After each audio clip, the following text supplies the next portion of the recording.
റസൂലുള്ളാഹി സ്വല്ലല്ലാഹു അലൈഹി വസല്ലം പറഞ്ഞ ഈ ദുനിയാവിലെ പെണ്ണ് സാരികത്താണെങ്കിൽ നാളെ അവൾ സ്വർഗ്ഗത്തിൽ വന്നാൽ സ്വർഗ്ഗത്തിലെ ഹൂറി പെണ്ണുങ്ങളെക്കാൾ 700 ഇരട്ടി സൗന്ദര്യം കൂടുതലുള്ളത് ആ ദുനിയാവിലെ സാരികത്തായ പെണ്ണിനാണെന്ന് ഹബീബായ നബി മുഹമ്മദ് മുസ്തഫ.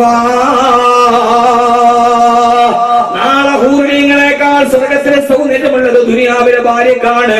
അവള് സാരികത്താണെങ്കിൽ അതുകൊണ്ട് സഹോദരങ്ങളെ സഹോദരിമാരെ, നാളെ സ്വർഗത്തിന്റെ കവാടത്തിൽ നിന്നിട്ട് മലക്കുകൾ സലാം പറയുമ്പോ ആ സ്വർഗവാസികൾ ചോദിക്കുമത്രേ, എന്തിനാണ് എല്ലാ വാതിലൂടെ കടന്നു വന്നിട്ട് നിങ്ങൾ ഞങ്ങളോട് സലാം പറയുന്നത്? അള്ളാഹുവിന്റെ സമാധാനം നിങ്ങൾക്ക് കിട്ടട്ടെ എന്ന് പറയുന്നത്. ഇവിടെയാണ് നമ്മൾ സ്വർഗത്തിന്റെ കുടുംബത്തിന്റെ മർമ്മപ്രധാനമായ ഭാഗത്തേക്ക് കടന്നു ചെല്ലുക. ആ സമയത്ത് ഖുർആൻ പറയുകയാ, ആ മലക്കുകൾ പറയും, സ്വർഗത്തിൽ വന്നിട്ട് നിങ്ങൾക്ക് ഞാൻ സലാം പറയുന്നത് എന്തിനെന്നറിയോ?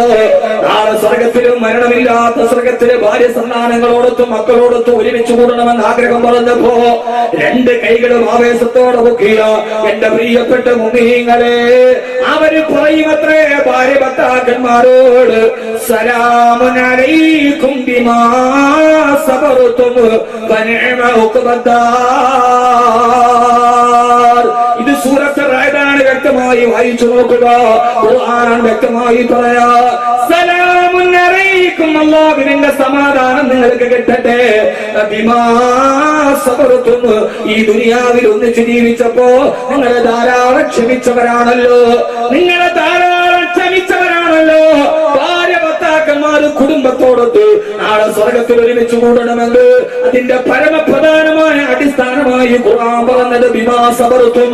കുടുംബ ജീവിതത്തിൽ ക്ഷമിക്കാനും സഹിക്കാനും പൊറുക്കാനും മറക്കാനുമുള്ള ഒരു സാന്നിധ്യമുള്ളവനാണ്. ഭാര്യയുടെ ഭാഗത്തു നിന്ന് എന്തെങ്കിലും ഉണ്ടായാൽ അത് ക്ഷമയോടെ നേരിടാൻ കഴിയുന്നവന്, ഭർത്താവിന്റെ ഭാഗത്തു നിന്ന് എന്തെങ്കിലും ഉണ്ടായാൽ അത് ക്ഷമയോടെ സഹനത്തോടെ നേരിടാൻ കഴിയുന്നവരാണ്. ഞാൻ നിങ്ങളോട് ഓർമ്മിപ്പിക്കുകയാ, കുടുംബജീവിതം ദുഷ്കരമാണ്, കുടുംബജീവിതം പ്രതിസന്ധികളാണ്, കുടുംബജീവിതം പ്രയാസങ്ങളാണ്. ആ കുടുംബജീവിതത്തിൽ ഒരു കുടുംബനാഥനായി ക്ഷമിച്ചും സഹിച്ചും നാളെ സ്വർഗത്തിൽ തന്റെ കുടുംബത്തെ എത്തിക്കാൻ കഴിയണമെങ്കിൽ വമാ യുലഖാഹാ ഇല്ലല്ലദീന സബറൂ വമാ യുലഖാഹാ ഇല്ലാ ദൂ ഹദ്ദിൻ നദീർ. നാളെ പരലോകത്തിന്റെ സ്വർഗത്തിലെത്തണമെങ്കിൽ ബിമാ സബർതും, ഭാര്യയും ഭർത്താവും ക്ഷമിക്കാൻ തയ്യാറാവണം. ക്ഷമയില്ലാത്തവനെത്തുകയില്ല. മലക്കുകൾ പറയും, നിങ്ങൾക്ക് ഞങ്ങളെ സലാം പറയുന്നത് എന്തെന്നറിയുമോ? ബിമാ സബർതും, നിങ്ങൾ ക്ഷമിച്ച കാരണത്താൽ. കൈവക്കിയിട്ട് കാര്യമില്ല, മുഖ്യവന് ക്ഷമയെങ്കിലും ഉണ്ടാവണം. പാരിപത്യ ജീവിതം എന്ന് പറയുന്നത് ക്ഷമയുടേതാണ്. നമ്മൾ പരസ്പരം അങ്ങോട്ടും ഇങ്ങോട്ടും പെട്ടെന്ന് ദേഷ്യപ്പെടുന്നവരാണ്. ഞാൻ പറഞ്ഞ മനസ്സിലാവണുണ്ടോ? മനസ്സിലാവണുണ്ടോ? എല്ലാരും അങ്ങോട്ട് കയറി പോവില്ല.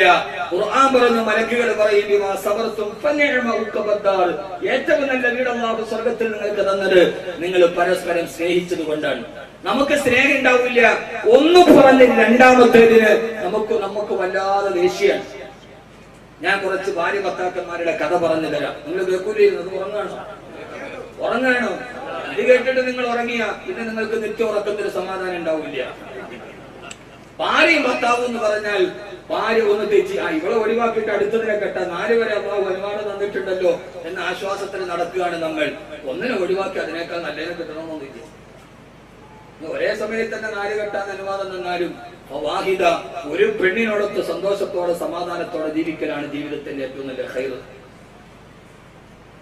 ഒരു പെണ്ണ് 4 കെട്ടാന്ന് ഖുർആൻ വന്നാൽ ഇവള് കെട്ടാൻ സമയിക്കില്ല. ഈ പെണ്ണുങ്ങളുടെ ശൈലി എന്താണെന്നറിയോ? ജീവിച്ചിരിക്കുമ്പോ 4 അനുവാദം ഉണ്ടെങ്കിലും കെട്ടാതെ നിങ്ങൾ സമ്മതിക്കില്ല. എടി ഞാൻ ഒന്നുകൂടി കെട്ടിക്കോട്ടെ, നിങ്ങൾ ധൈര്യമായിട്ട് കെട്ടിക്കോളൂ, എന്താ കുഴപ്പം?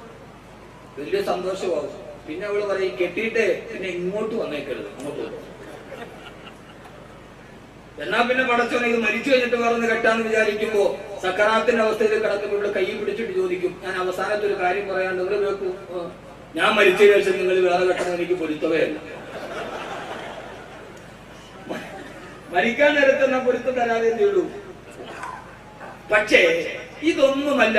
നമ്മളൊക്കെ വിവാഹത്തെ എനിക്ക് 4 വരെ കെട്ടാം, ഖുർആൻ വാദം തന്നിട്ടുണ്ട്, ഞാൻ അത് ചെയ്യും ഇത് ചെയ്യും എന്നൊക്കെ പറഞ്ഞ് നമ്മൾ വിവാഹത്തെ ഏതാണ്ട് ബാർട്ടർ സമ്പ്രദായം പോലെ പണ്ട് അരി കൊടുത്തിട്ട് പഞ്ചസാര വാങ്ങിക്കണമാതിരി നമ്മൾ അങ്ങനെ മാറ്റാമെന്ന് കരുതുകയാണ് വിവാഹം എന്ന പവിത്രമായ ബന്ധത്തെ.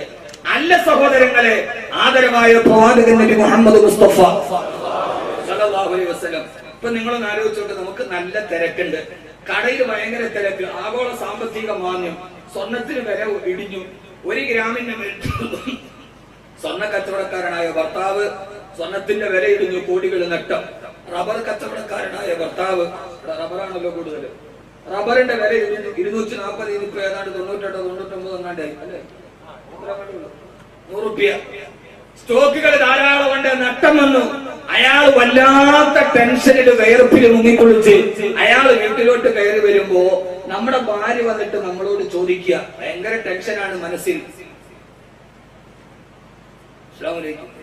എന്തേ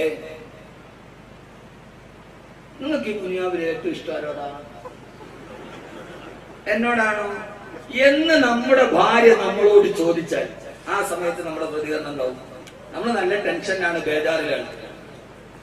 ആ സമയത്ത് ഭാര്യ നമ്മളോട് ചോദിക്കുകയാണ്, നിങ്ങൾക്ക് എന്നോടാണോ കൂടുതൽ ഇഷ്ടം അതല്ല വേറെ ആരോടെങ്കിലും ആണോ എന്ന് ഒരു ഭാര്യ നമ്മളോട് ചോദിച്ചാൽ നമ്മുടെ പ്രതികരണം എന്തായിരിക്കും? ഒന്ന് പറയുന്നത് എന്തായിരിക്കും?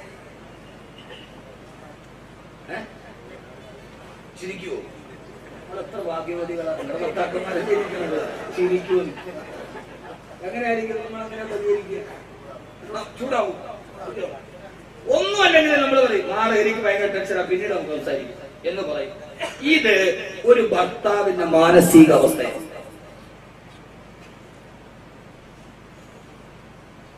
പക്ഷേ ലോകങ്ങളുടെ ഏറ്റവും മാതൃകാപരമായ ജീവിതം നയിച്ച ഭർത്താവ്, ലോകത്തിലെ ഏറ്റവും തിരക്കുള്ള ഭർത്താവിനെ നിങ്ങൾക്ക് ഞാൻ പരിചയപ്പെടുത്തി തരട്ടെയോ? 2.5 ലക്ഷം ചതുരശ്ര കിലോമീറ്റർ വിശാലവിസ്തൃതമായ മക്കാരാജ്യം അടക്കി ഭരിച്ച 10,000-കണക്കിന് അനുയായികളൊന്ന് കാണാൻ വേണ്ടി വെടിവെപ്പിൽ കാത്തുനിന്ന പേശിയിൽ നിന്ന പാതിരി പോലും അത്ഭുതത്തോടെ കൈസറായ രാജാവിനോട് പറഞ്ഞ, ഞാൻ മുഹമ്മദ് എന്ന പ്രവാചകന്റെ കൊട്ടാരത്തിൽ അന്വേഷിച്ചിട്ട് പോയപ്പോ ഞാൻ കണ്ടത് മുഹമ്മദിന്റെ കൊട്ടാരമല്ല, ഈത്തപ്പനമരത്തിന്റെ ഓലകളെ ചാരി വെച്ച ഒരാൾക്ക് കുരിഞ്ഞുകൊണ്ടല്ലാതെ കടന്നു പോകാൻ കഴിയാത്ത 8 മണം നീളവും 10 മണം വീതിയുമുള്ള ഒരു കൊച്ചുപള്ളിയിൽ, മദീനത്തെ പള്ളിയിൽ ലോകത്തിന്റെ തേജസ്സാന്ന പ്രവാസത്തിന്റെ പ്രവാചകൻ ഇരിക്കുകയാണ്. ആ പ്രവാചകന്റെ മുഖകമലമല്ലാതെ തിളങ്ങുന്നുണ്ട്. ആ പ്രവാചകൻ സല്ലല്ലാഹു അലൈഹി വസല്ലമയുടെ ഗുണത്തിന്റെ സവിശേഷതകൾ പറയാൻ കഴിയില്ല.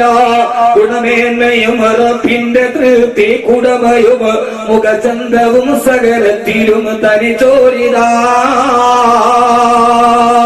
ഗുണമേന്മയും റബ്ബിന്റെ തൃപ്തി കുടമയും മുഖചന്തവും സകലത്തിലും മികച്ചോരിതാ.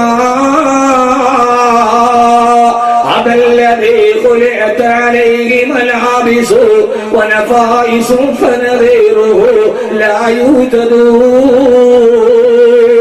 ആകാശത്തിന്റെ ഗർഭപാത്രത്തിൽ മുഖമൊളിച്ചു നിൽക്കുന്ന അമ്പിളിക്കണ്ണൻ പോലും അത്ഭുതത്തോടെ രോമാന്തത്തോടെ നോങ്ങിരുന്ന ലോക സൗന്ദര്യത്തിന്റെ പ്രതിച്ഛായയുടെ പ്രതിബിംബം ലോകത്തോട് പറഞ്ഞു കൊടുത്ത തേജസ്സാന്ന രൂപമായി ഹബീബായ മുഹമ്മദ് അവിടെ ഇരിക്കുന്നുണ്ട് സല്ലല്ലാഹു അലൈഹി വസല്ലം.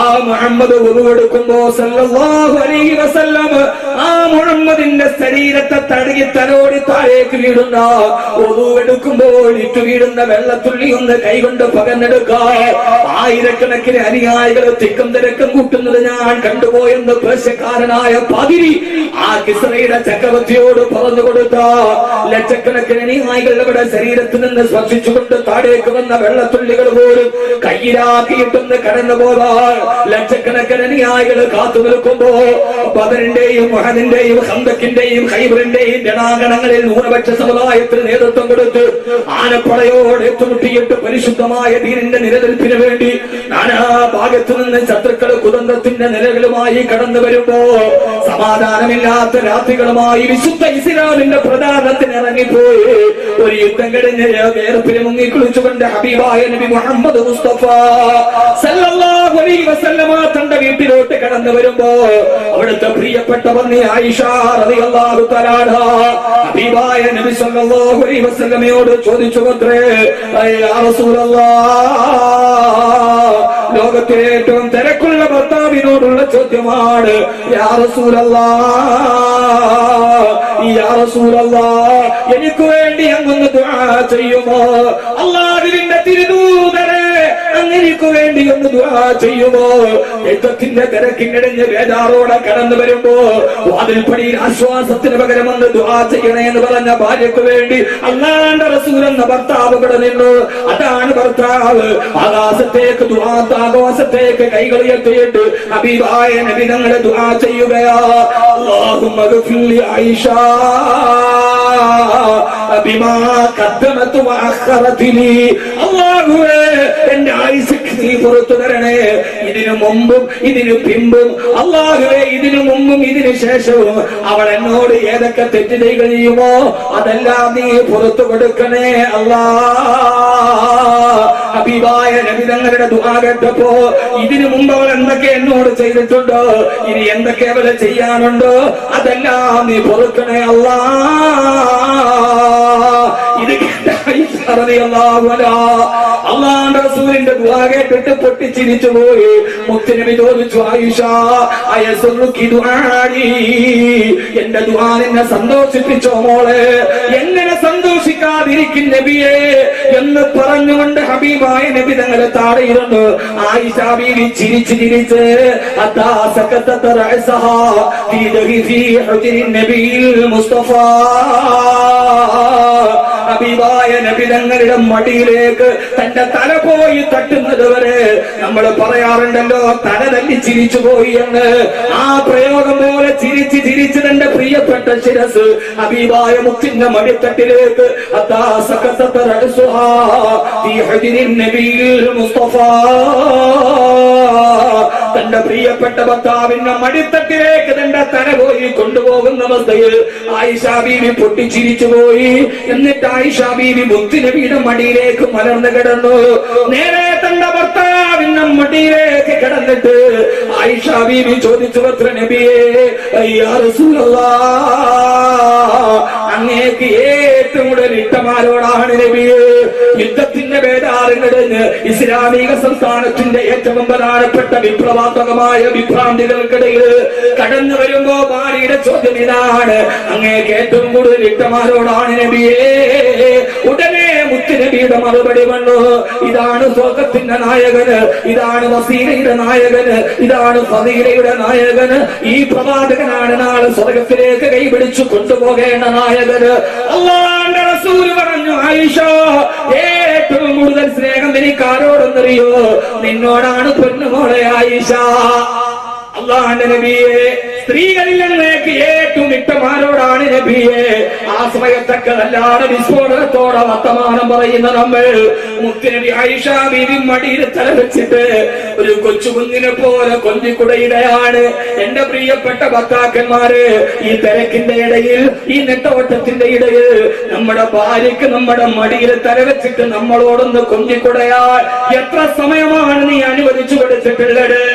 അത് നിന്റെ ഇബാദത്തിന്റെ ഭാഗമാണ്, നിസ്കാരത്തിന്റെ പ്രതിഫലമാണ്. ഭാര്യ ഭർത്താക്കന്മാര് തന്നെ ഇരിക്കുമ്പോ ഭർത്താവിന്റെ മടിയിൽ തലവെച്ചിട്ട് ഭാര്യക്കൊന്ന് തമാശ പറയാൻ അവസരം കൊടുക്കരുത്. ലോകം കണ്ട ഏറ്റവും ഉത്തമനായ ഭർത്താവേ മുഹമ്മദ് റസൂലുള്ളാഹ്. ഇതൊക്കെ നമ്മൾ പഠിക്കാതെ പോയ പാഠങ്ങളാണ്, അവഗണനയോടെ തട്ടിത്തെറിപ്പിച്ചതാണ്, അടയാളങ്ങളാണ്, ആദർശമെന്ന് കരുതിയവരാണ്, മനസ്സ് ഹൃദയം റബ്ബിലേക്ക് കൊടുക്കാത്തവരാണ്. അല്ലാഹുവിന്റെ തിരുദൂതരെ, സ്ത്രീകളിൽ അങ്ങേക്ക് ആരോടാണ് ഏറ്റവും ഇഷ്ടം നബിയെ? അത് നിന്നോടാണ് ആയിഷ. ആയിഷ ബീവി നിർത്തിയില്ല. അല്ലാഹുവിന്റെ റസൂലേ, ഇത് പെണ്ണിന്റെ വേറൊരു സ്വഭാവമാണ്. ആണുകളിൽ പുരുഷന്മാരിൽ അങ്ങേക്ക് ആരോടാണ് ഇഷ്ടം നബിയെ? ഹബീബായ മുത്തിന് മനസ്സിലായി ആയിഷയുടെ ചോദ്യത്തിന്റെ പൊരുൾ.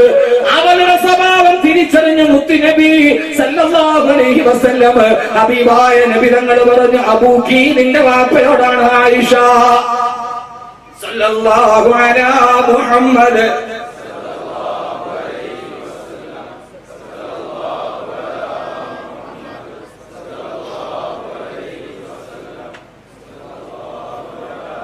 ഒരു വൈവാഹിക ജീവിതത്തിൽ ഒരു ഭർത്താവ് പറയേണ്ട പ്രധാനപ്പെട്ട പാഠം.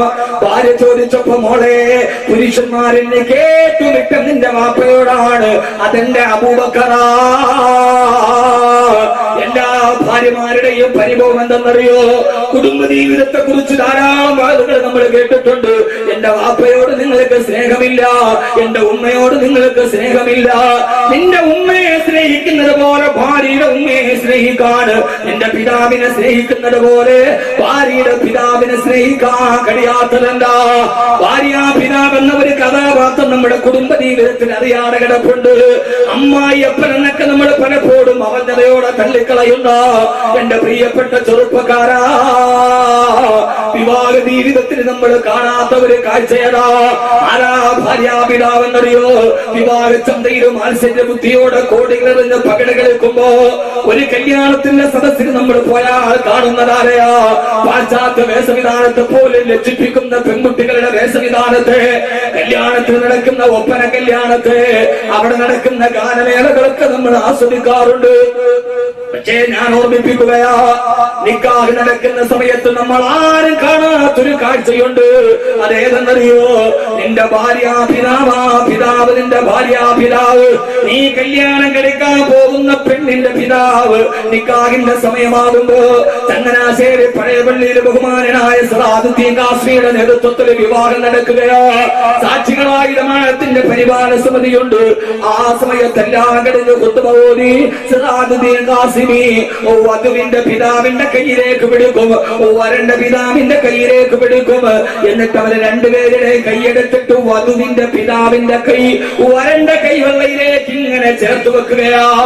എന്തിനാ ഇങ്ങനെ ചേർത്ത് വെക്കുന്നതെന്നറിയോ? അതൊരു സത്യപ്രതിജ്ഞയാ. ആ കൈ ഇങ്ങനെ ചേർത്ത് വെക്കുമ്പോ അന്ന് ഏറ്റവും വലിയ ടെൻഷൻ ആർക്കെന്നറിയോ? വിവാഹത്തിന്റെ സദസ്സിലിരിക്കുന്ന ഭാര്യാപിതാവിന്റെ ഹൃദയത്തിന്റെ വേലിയേറ്റമറിയോ? അന്ന് അറബിക്കടലിന്റെ തിരമാലക്കല്ല പരിഭ്രാന്ത്, അതിനേക്കാൾ വലിയ തിരമാല നിന്റെ ഭാര്യാപിതാവിന്റെ ഹൃദയത്തിലാ. 18 വയസ്സ് പോലെ കൈവെള്ളയിൽ കൈവല്യം പോലെ കാത്തു സൂക്ഷിച്ച എന്റെ പൊന്നുപോൾ, വൈകുന്നേരം വരുമ്പോ മുട്ടായി പൊതിയുമായി ഞാൻ വന്ന പൊന്നുപോൾ, വൈകുന്നേരം വരുമ്പോ ഉപ്പാന്ന് വിളിച്ചിട്ട് എന്റെ അടുക്കലേക്ക് ഓടി വന്നിട്ട് കഴുത്തില് കെട്ടിപ്പിടിച്ചു മുത്തം നന്ന എന്റെ പൊന്നുപോൾ, ഏത് സമയത്ത് പോയാലും ഫോൺ വിളിച്ചിട്ട് പോലെ ഉപ്പാന്ന് വിളിച്ച് കാത്തിരിക്കുന്ന എന്റെ പൊന്നുപോൾ, ഞാൻ ആർക്കു വേണ്ടിയാണോ ചങ്ങനാശ്ശേരി അങ്ങാടിയിലെ കിണ്ടലിന്റെ ചാക്കും തോളിൽ വെച്ചിട്ട് ചുമന്നു പോയത്? ആർക്കു വേണ്ടിയാണോ മത്സ്യം തലയിലെത്തിയിട്ട് നീണ്ടകരയിലൂടെ ഞാൻ ഓടിപ്പോയത്? ആർക്കു വേണ്ടിയാണോ ഗൾഫിന്റെ മണകാരിന്റെ എത്തിരിനാൾ പച്ച സൂര്യന്റെ താടെ പാടുപെട്ടത്? എന്റെ പൊന്നുമോളെ ഞാൻ ഇവന്റെ കയ്യിലേക്ക് ഏൽപ്പിക്കുകയാ. ഇനി എന്റെ പൊന്നുമോള് കണ്ണുനീര് കുടിക്കുമോ? അവളെ മർദ്ദിക്കുമോ? അവൾക്കൊരു നല്ല ജീവിതം കൊടുക്കുമോ? എന്റെ വീട് വിട്ടെന്റെ കൈ വിട്ടെന്റെ ഭാര്യ വിട്ടെന്റെ മക്കളെ വിട്ടിട്ട് എന്റെ പൊന്നുമോളെ ഏൽപ്പിക്കുകയാ. എന്റെ പ്രിയപ്പെട്ട ചെറുപ്പക്കാരാ, എന്നോടും നിങ്ങളോടും മുസീക്കും ഇബാദല്ലാ, ഞാൻ ആദ്യം എന്നോടും ശേഷം നിങ്ങളോട് ഞാൻ ഓർമ്മിപ്പിക്കുകയാ. ഭാര്യാപിതാവിന്റെ ഹൃദയം അറിയണേ. നമ്മൾ നിക്കാഹ് നടക്കുന്ന സമയത്ത് പറയുന്ന ഒരൊറ്റ വാക്കിന്റെ അർത്ഥം അറിഞ്ഞാ മതി. നിങ്ങൾ ആരും നിന്നെ ഭാര്യയോട് മോശമായി പെരുമാറുകയില്ല. എന്താ വാക്കിന്റെ അർത്ഥം എന്നറിയുമോ? ഉസഫ്വിദുക, കൈ പിടിച്ചിട്ട് ബഹുമാനപ്പെട്ട സിറാജുദ്ദീൻ കാസിമി പറഞ്ഞു തരും. ഉസഫ്വിദുക അലാ മാ അമറല്ലാഹു തആലാ ബിഹി മിൻ ഇംസാകിൻ ബിമഅറൂഫിൻ ഔ തസ്രീഹ് ബിഇഹ്സാൻ. ഇനിയെങ്കിലും ഈ അറബി പദത്തിന്റെ അർത്ഥം പഠിക്കണേ. ഓരോ ചെറുപ്പക്കാരോടും, ഇനി വിവാഹം കഴിക്കാൻ പോകുന്ന കരളിന്റെ കശനമായ എന്റെ പ്രിയപ്പെട്ട ചെറുപ്പക്കാരോട് ഈ പറയാൻ പോകുന്ന വാക്കിന്റെ പരമാർത്ഥം പഠിക്കണേ. ഉസവ്വിദുക അലാ മാ അമറല്ലാഹു തആലാ ബിഹി മിൻ ഇംസാകിൻ ബിമഅറൂഫിൻ ഔ തസ്രീഹ് ബിഇഹ്സാൻ. ഉസവ്വിദുക അലാ മാ അമറല്ലാഹു തആലാ, അല്ലാഹു കൽപ്പിച്ചതുപോലെ എന്റെ മകളെ നിനക്ക് ഞാൻ വിവാഹം ചെയ്തു തരികയാണ്. മിൻ ഇംസാകിൻ ബിമഅറൂഫ്, മിൻ ഇംസാകിൻ ബിമഅറൂഫ്. എന്റെ മകൾക്ക് നിനക്ക് ഇഷ്ടപ്പെടാത്ത ചെറിയ ചെറിയ വൈകല്യം ഉണ്ടാവാം. നിങ്ങൾ രണ്ടുപേരും വ്യത്യസ്ത സാഹചര്യത്തിൽ ജനിച്ചു വളർന്നവരാ.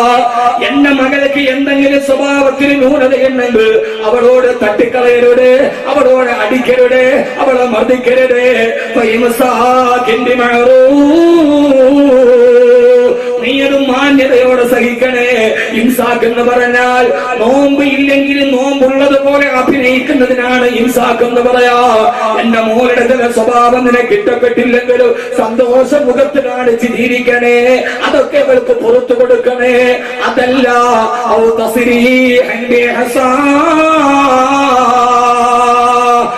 ദുസ്വഭാവം നിനക്ക് സഹിക്കാൻ കഴിയുന്നതിന്റെ അപ്പുറത്താണത്. എന്റെ പൊന്നുമോളെ അടിക്കരുതേ, എന്റെ പൊന്നുമോളെ ഗ്യാസ് തുറന്ന് വിടരുതേ, ഒരാത്മഹത്യാ കുറിപ്പെടുതരുതേ. ഞാൻ കഷ്ടപ്പെട്ടു വളർത്തിയ എന്റെ പൊന്നുമോള് പിറ്റേ ദിവസം നിന്റെ വീടിന്റെ കിണറിന്റെ ഉള്ളിൽ കാണേണ്ട അവസ്ഥ വരരുതേ. ഞാൻ നിന്റെ കയ്യിൽ പിടിച്ചു തന്ന പൊന്നുമോള് നിന്റെ വീട്ടിൽ നിന്ന് ജീവച്ഛവമായി കൊണ്ടുവരേണ്ട ഒരു അവസ്ഥയിലേക്ക് കൊണ്ടുപോകരുതേ. നീ സന്തോഷത്തോടെ നിനക്ക് ഏൽപ്പിച്ചതുപോലെ എന്റെ പൊന്നുമോളെ നീ ഇന്ന് തിരിച്ചേൽപ്പിച്ചേരെ. അവൾ എനിക്ക് ഒരു അധിക ഭാരമാവില്ല. കെട്ടിച്ചു തന്ന മോളെ നിനക്ക് സഹിക്കാൻ പറ്റില്ലെങ്കിൽ ഭർത്താവേ ഒരു പോരേൽപ്പിക്കാറ് നീ എന്റെ കയ്യിലേക്ക് തിരിച്ചു തന്നേരെ. എന്റെ പൊന്നുമോൾ ഇനി എനിക്ക് അനധിക ഭാരമല്ല. 18 വർഷം ഞാൻ അവൾക്ക് പോറ്റി വളർത്തിയെങ്കിൽ വിവാഹം കഴിഞ്ഞിട്ട് വന്ന് എന്റെ പൊന്നുമോൾ എനിക്ക് അധിക ഭാരമല്ല. കൃഷ്ണമണി പോലെ ഞാൻ അവളെ കാത്തു സൂക്ഷിച്ചോളാം. ഒരു പോറലില്ലാതെ നീ എനിക്ക് തന്നെ തിരിച്ചു തന്നേക്കടേ എന്ന് 100 കണക്കിന് ആളുകളെ സാക്ഷി നിർത്തിയിട്ട് ഇതൊരു ഉടമ്പടിയാണ് മോനെ. ഈ വാക്കിനെ കുറിച്ച് ഖുർആൻ പറഞ്ഞത് ഇത് പള്ളിക്കല മുരിയാർക്ക് കൈമടക്കി കിട്ടാനുണ്ടാക്കിയ ഏർപ്പാടല്ല. ഇതേതെങ്കിലും പുരോഗമന മാർഗത്തിന്റെ പടിവാതിൽ വന്നപ്പോ ഇത് പള്ളിക്കല മുരിയാർക്ക് 100 നോട്ട് കിട്ടാനുണ്ടാക്കിയ ചടങ്ങല്ല. ഇതിനെ കുറിച്ച് ഖുർആൻ പറഞ്ഞത് വാഹദിനമിനും ഇതൊരു ബലിഷ്ഠമായ ഉടമ്പടിയാ. ഇതൊരു ബലിഷ്ഠമായ ഉടമ്പടിയാ. ഖതീബ് പറഞ്ഞു തരില്ല അൽഹംദുലില്ലാഹി റബ്ബിൽ ആലമീൻ വസ്സലാത്തു വസ്സലാമു അലാ സയ്യിദിൽ മുർസലീൻ. അല്ലാഹുവിനെ സാക്ഷി നിർത്തി, ഹബീബായ മുത്തിനെ സാക്ഷി നിർത്തി, മുഅ്മിനീങ്ങളെ സാക്ഷി നിർത്തിയിട്ട് നീ പറയുന്ന ഉടമ്പടിയാണിത്.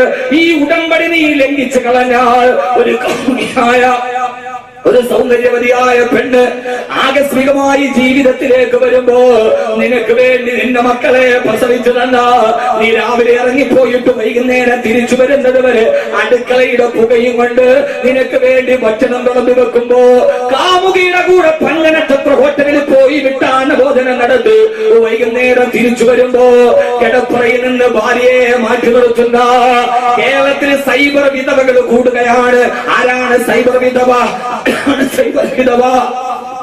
കേരളത്തിലെ പ്രധാനപ്പെട്ട വനിതാ മാഗസിന്റെ റിപ്പോർട്ടാണ് സൈബർ വിധവകൾ കൂടുകയാ. ആരാ സൈബർ വിധവ? അവള് വിധവയല്ല, അവൾക്ക് പഞ്ചായത്തിന്റെ വിധവാ പെൻഷൻ കിട്ടില്ല. എന്നാൽ അവള് വിധവയല്ല, ഭർത്താവുള്ളവളാണ്. ആരാണ് സൈബർ വിധവ എന്നറിയുമോ? ഈ പുരോഗമനത്തിന്റെ നൂറ്റാണ്ട് നമുക്ക് നൽകിയത് ചില പേര് കേൾക്കാത്ത ഉപോൽപ്പന്നങ്ങളെയാ.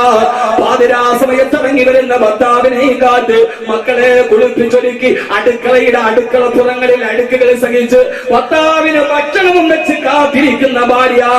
ആ ഭാര്യ വീട്ടിൽ കാത്തിരിക്കുമ്പോ ആരും അറിയാതെ ഇടനാടുകളിലോ ബസ് സ്റ്റാൻഡുകളിലോ നിന്നിട്ട് സ്റ്റെപ്പിലൂടെ തന്റെ പ്രിയപ്പെട്ട കാമുകിയുമായി ചാറ്റ് ചെയ്യുന്ന ഭർത്താവ്. അവള് തന്റെ ഭർത്താവിനെ കിടപ്പറയും വിരിച്ച് വീട്ടിൽ കാത്തിരിക്കുമ്പോ അങ്ങാടിക്കവരയിൽ സൈബറിലൂടെ ചാറ്റ് ചെയ്യുന്ന പെണ്ണ് ഭർത്താവ്. ഈ പെണ്ണ് യഥാർത്ഥത്തിന് വിധവയാണ്. അവളൊരു വിധവയാണ്, സൈബർ വിധവ. അവള് ഭർത്താവിന് വേണ്ടി കടപ്പുറ വിരിച്ചു. അവൻ ബസ് സ്റ്റാൻഡിലോ അല്ലെങ്കിൽ അവന്റെ ഓഫീസിലോ സൈബർ ചാറ്റിങ്ങിലാണ്.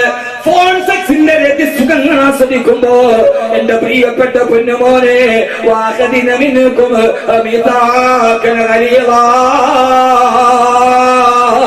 അള്ളാഹു വലിച്ച വലിക്കമായ ഉടമ്പടിയാണ്. ആ ഉടമ്പടിയുടെ പേരിൽ നാളെ അള്ളാഹുവിനോട് നിങ്ങൾ സമാധാനം പറയേണ്ടി വരുമെന്ന് അള്ളാഹുവിന്റെ വിശുദ്ധ ഖുർആൻ ആ സമയത്ത് പറയുന്ന ഒരു സത്യപ്രതിജ്ഞയുണ്ട്. അതിന്റെ അർത്ഥം പറഞ്ഞാൽ പിന്നെ ഒരാൾ ചെയ്യില്ല. നിനക്ക് വേണ്ടേ? ഓറില്ല, തിരിച്ചേപ്പിച്ചേക്കും. നിനക്ക് കളിക്കാനുള്ളതല്ല വേണ്ട. നമുക്ക് അറബി പദത്തിന്റെ അർത്ഥം അറിഞ്ഞൂടാ. നമ്മൾ ഇങ്ങനെ പറയാൻ കത്തി പറയും ഔവതുക്ക വാങ്കകുത്തുക്ക. പിന്നെ ആരൊക്കെയാ പറഞ്ഞ അതൊന്നും പറയണ്ട. രണ്ടുപേരും കൂടി പോത്തിനെ കച്ചവടം ചെയ്യണ മാതിരി വാപ്പാന്റെ കയ്യിൽ പുതിയാപ്പിള വിളിച്ചു, നീ എനിക്ക് തന്നു, ഞാൻ എടുത്തു, അൽഹംദുലില്ലാഹ് അത് തീർന്നു. പിന്നെ മുയിലിയാര് പറഞ്ഞു കൊടുത്തിട്ട് പറയിപ്പിക്കണത് എന്തിനാ? ഞങ്ങൾക്ക് പറയാൻ അറിഞ്ഞൂടെ? എന്ന് ചോദിക്കുന്ന ആളുകളുണ്ട്. മഹാനായ സയ്യിദുൽ ഉലമാ ചെറുശ്ശേരി ഉസ്താദിനെ അല്ലാഹു മഹാനവറുകളുടെ കബറിടം അല്ലാഹു വിശാലമാക്കി കൊടുക്കട്ടെ. ഒരു സംവാദത്തിൽ മഹാനായ സയ്യിദുൽ ഉലമയോട് ചോദിച്ചു, എന്തിനാണ് നിക്കാഹിന് മുലിയാർ പറഞ്ഞു കൊടുക്കുന്നത്? അത് തന്നെ എന്ന് പറഞ്ഞാൽ പോരെ. ആരും മിണ്ടിയില്ല. എന്താ പറയുക? മഹാനായ സയ്യിദുൽ ഉലമ ചെറുശ്ശേരി ഉസ്താദ്, അതാണ് ചെറുശ്ശേരി ഉസ്താദിന്റെ വിയോഗം കേരളത്തിൽ നഷ്ടമാണ് പത്രങ്ങൾ എഴുതിയത്. മഹാനവറുകൾ എഴുന്നേറ്റ് നിന്നിട്ട് പറഞ്ഞു, അതെങ്ങനെയാ ശരിയാവുക? ആ സദസ്സിൽ കുഞ്ഞാലിക്കുട്ടി സാഹിബുണ്ട്, മുനീർ സാഹിബുണ്ട്. ഇതൊത്തിട്ടാണ് ഞാൻ UDF സ്ഥാനാർത്ഥിയാന്ന് കരുതണ്ട, അവിടെ ഇരിക്കുന്നുണ്ട്. ഒന്നും പറയാൻ പറ്റാത്തൊരവസ്ഥയിലായത്. അവരെ രണ്ടുപേരെയും ചൂണ്ടിക്കാണിച്ചിട്ട് മഹാനായ ചെറുശ്ശേരി ഉസ്താദ് പറഞ്ഞു, കഴിഞ്ഞ മന്ത്രിസഭ അധികാരത്തിലേറ്റപ്പോ കുഞ്ഞാലിക്കുട്ടി സാഹിബിനും മുനീർ സാഹിബിനും മലയാളം വായിക്കാനും അറിയാം, ഇംഗ്ലീഷ് വായിക്കാനും അറിയാം. രണ്ടുപേരും ഡോക്ടർമാരാണ്.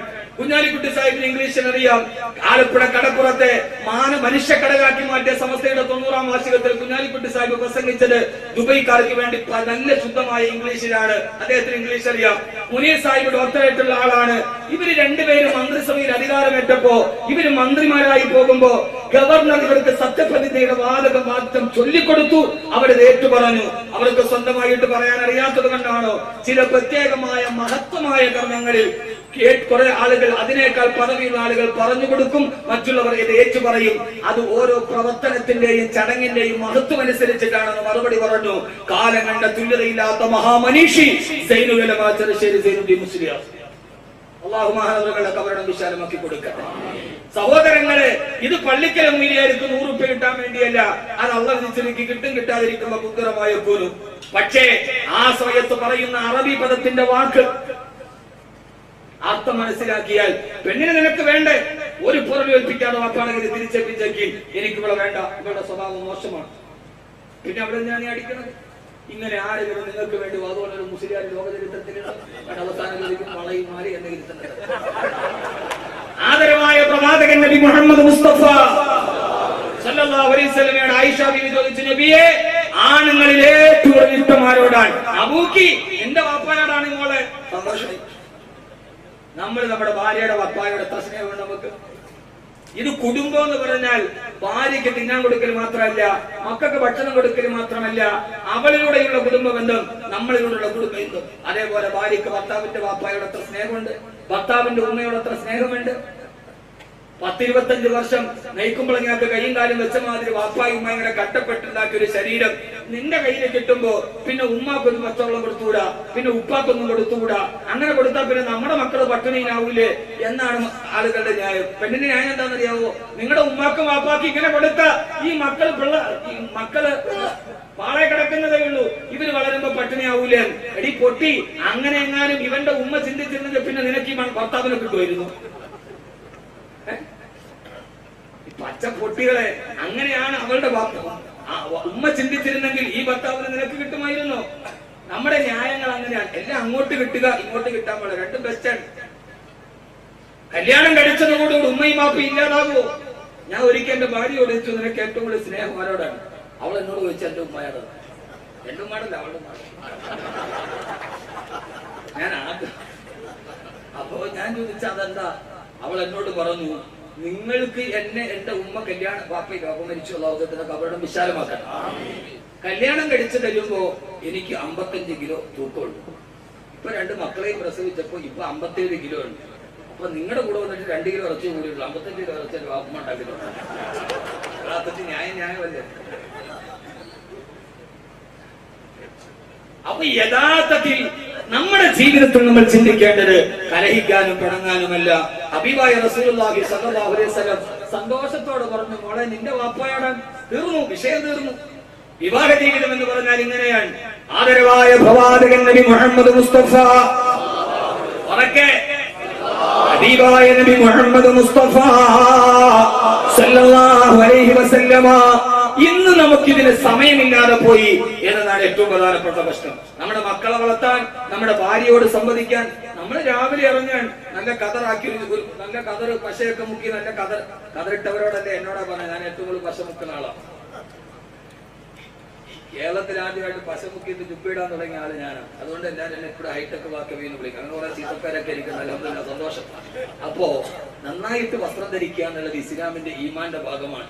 ഖുർആനിലെ രണ്ടാമതിറങ്ങിയ സൂറത്ത് യാ അയ്യുഹൽ മുദ്ദത്തിർ ഖും ഫഅൻദിർ വറബ്ബക ഫകബ്ബിർ വസിയാബക ഫതഹിർ.